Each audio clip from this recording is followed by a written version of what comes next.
all I got.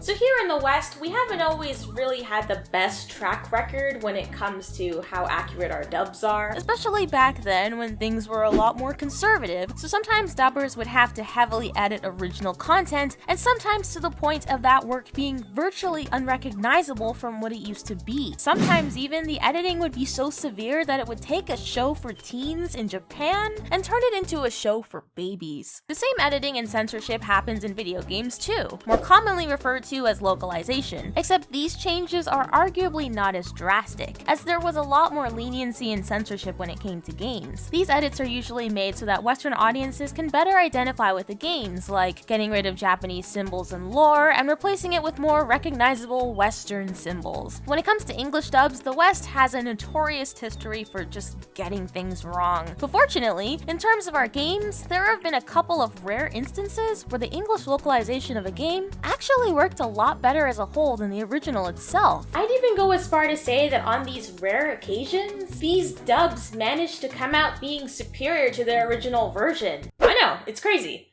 How could that even be possible? And when I say this, the only game that really sticks out in my mind is Taito's 1990s title, Powerblade for the NES. So way before we get into the who's, what's, when's, why's, and how's of Powerblade, we need to go backwards in time to when the Famicom, aka the Nintendo, was at the height of its popularity. While there were many awesome games out there for the NES, the market was also bombarded with an endless amount of shovelware, and a lot of these were shameless rip-offs of popular titles at the time like Castlevania, Street Fighter, Super Mario, just to name a few. Companies would often steal the likeness of whatever media was popular at the time as a way of drawing attention to their product and making a few extra dollars from unsuspecting parents, not realizing they were, for example, buying their kids Beauty Fighters instead of Sailor Moon. Holy. And with Mega Man being a popular game of the 80s, in 1989, as expected, there was a ton of Mega Man ripoffs. Most of them, with the exception of few,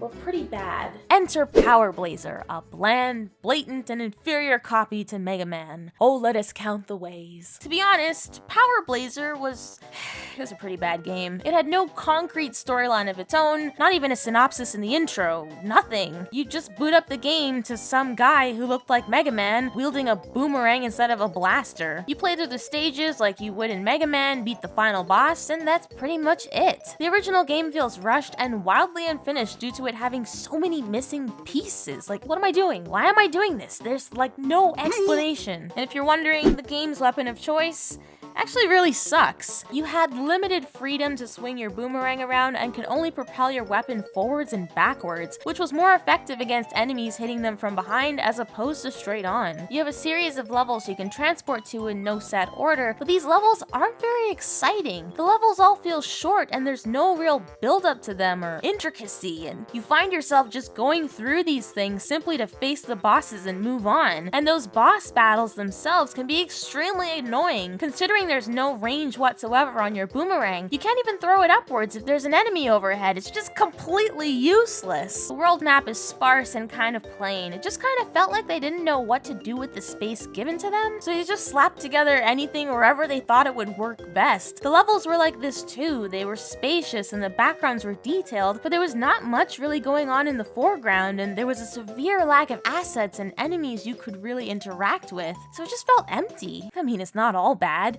You go through each level battling a colorful lineup of enemies like this 1991 fax machine, a flying popcorn, and the Iron Giant? Is that a pink gorilla? It was common back then for American publishers to not put so much thought into the localization of something as menial as shovelware. They just put the game through the queue, dust it off here and there, make the appropriate translations, and they were done. But in this rare instance, the people over at the US Taito branch decided to be that guy. That overly ambitious guy. They took one look at Power Blazer and said, "This game right here, this game is garbage, and decided to remodel the game from the ground up into the beloved title we know today as Powerblade. Now, if you've never heard of or played this game, you seriously need to. Please, look into it. This game is great. Taito America definitely employed the one man's trash is another man's treasure mode of thinking and put their own creative spin on Powerblazer, completely turning it upside down on its head, pooping out something awesome. A couple months of hard editing and boom bam thank you ma'am, Powerblade was born and released the following year in 1992. The game went through several changes and was pretty much unrecognizable from what it used to be. For example, first and foremost, you're no longer a pudgy generic Mega Man clone. Instead,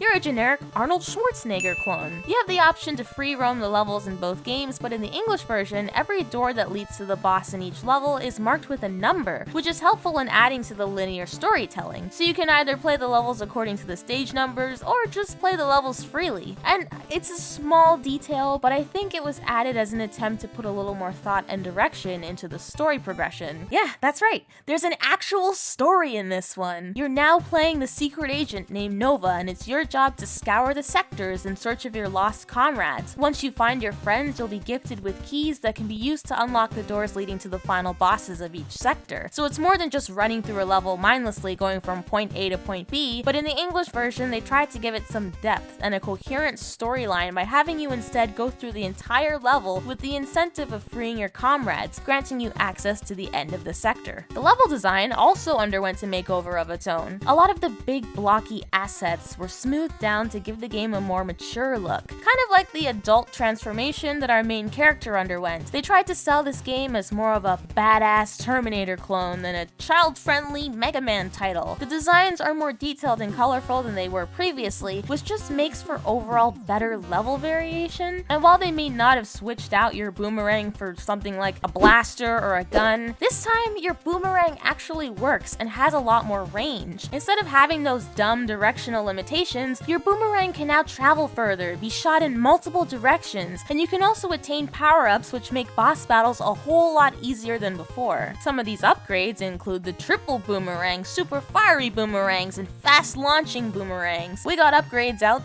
we also now have a health counter for enemies, a basic necessity, so you no longer have to go into boss battles blind, wondering in agony when the hell they'll finally die. And I'm not sure whether or not this was done by mistake, it was probably an oversight, but 90% of the blind jumps we saw in Powerblazer were removed from Powerblade. I call this an oversight because actually, there are a few areas in the game, particularly in Sector 4, where you can still perform those blind jumps, but the majority of other sections, not so much. So be careful, and don't bother doing that. A lot of enemy sprites were kept the same, receiving minor upgrades to their designs, but probably the most drastic of changes was done to the Iron Giant over here, who went from a literal robot to Jafar from Aladdin, who has a serious case of acid reflux. And like I mentioned earlier, the localized version added an intro cutscene explaining the story and mission. So with this added info, I now feel more engaged with what's going on. I'm not confused, and setting up the characters beforehand is a perfect way of world building and keeping players actually interested. With all the awesome changes that they made, I think Taito USA made the smart decision to keep the game's original soundtrack. The original soundtrack was made by Kinuyo Yamashita, the very talented composer for the original Castlevania series. They knew that this was by far one of the only redeemable qualities of Powerblazer, and they made sure to take it with them. So now, instead of having this crappy shovelware game that would probably go unnoticed in a sea of other Mega Man clones, they were able to dust off the sides and produce something that could stand in its own right. And Powerblade was actually a lot of fun to play in my childhood.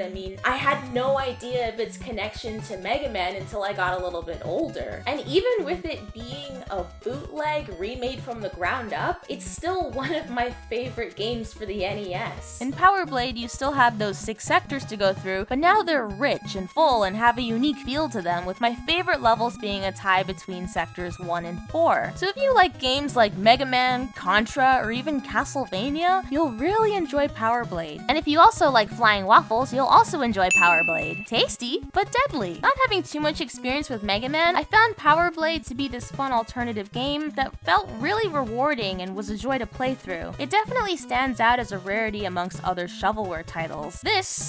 This is the one that made it. This is the best bootleg ever. It's one of the few original games to have underwent such a huge makeover, changing the game for the better. Powerblade was so well received by fans that as a result, Taito Japan took the changes implemented by Taito America and used these changes to create the game Powerblade 2, which was released in both Japan and the US. So rather than using their original look, they opted into the design reshaped by the US branch. They took notes and made the appropriate changes. That's how big of an impact the dubbed version had on its original, and that's kind of cool. Like, how often does that even happen? And that's Powerblade in a nutshell, an awesome action platformer created by Natsume and published by Taito. And I'm aware this game isn't quite popular enough to maybe land itself in the Nintendo eShop, but I highly encourage you guys to go out and buy the game. They don't really have old school Nintendo shops. Maybe get a ROM or something, just to see how you like the game for yourself. It's not overly complicated, has excellent controls and a basic coherent story with a clear incentive that's just a lot of fun to play through. Level design is unique and charming, the music is upbeat and atmospheric, and it's probably one of my favorite game OSTs. It's not even that long of a game, so you could just as easily pick this up and play it when you're looking to pass the time with something fun. Nintendo, please put this on the eShop. You won't regret it. Now, if you'll excuse me, I have the sudden urge to watch The Terminator.